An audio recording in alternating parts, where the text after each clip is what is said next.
Right, Pat, obviously very disappointing today. I think we get mugged today. It's 2 World Cup strikes for 30 yards the boys scored with, and it's a penalty that wasn't. With Eddie Walton, the end, Eddie's clearly taking the ball. The linesman's 15 yards for it. He's got a great view, the same view as us.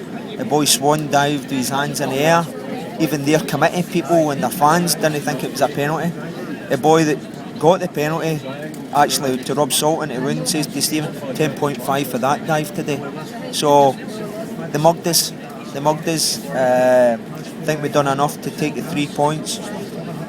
Would have probably come away looking at it, or at least a point on the board. But unfortunately, the officials were poor for us today, and we just need to go on with it. In terms of likes of, it was tricky on the basis that Largs definitely seemed to have a lot of the better play in the first half, but didn't really seem to test the keeper. The first 5-10 minutes, I think they started well.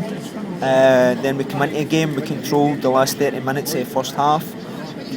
Wally had a couple of opportunities. They're a stuffy team. It was an ugly game in the first half, but I come in feeling comfortable, thinking that we would take the game to them in the second half, which we did. Kevin gets a penalty, which is a clear goal scoring opportunity. The referee decides not to take any action from the boy. We score a penalty, and then they get 2 goals in a 5-minute spell for similar goals. They were World Cup standard goals. The boys got it out his foot and he's put it. You don't expect Stephen to be beaten from 30 yards twice in 5 minutes. But we never put enough pressure on the ball for the second one, so it was disappointing. Sean Lawrence made an impressive impact when he came on. Sean did. Sean's come off the bench.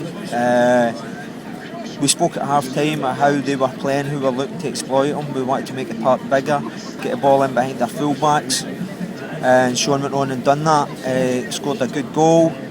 Had another chance, and indeed we should have had a penalty ourselves. Sean gets through on goal. Boy clips his heel, we still managed to get shot off, but it's an infringement. Inhibits him scoring a goal. So it's a goal scoring opportunity that's been inhibited. If he doesn't tackle him or clip his heels, he puts a ball in that net. Again, another pure decision by the referee. Encouraging though to see Sean back looking good. He's been away for a month with his working commitments. The 3 strikers played last week all scored. We gave them another start this week, but Sean nailed his colours to match his performance. It's also good to see Jojo come on and do quite well too. Make some good passes, good corners into the box. No, absolutely, and you know what I mean. It's the shape that we were playing. Our midfielders will tire because it's a hard shift for them. We refreshed that with Jojo and Martin Dow, and both of them contributed when they come on as well. And as you said, Iconic really didn't have a save to make out with the goals. We asked Stephen after the game. He says, you picked the ball at net 3 times. Once a penalty shouldn't have been, 2 World Cup strikes. You never done a save to make. He says, no.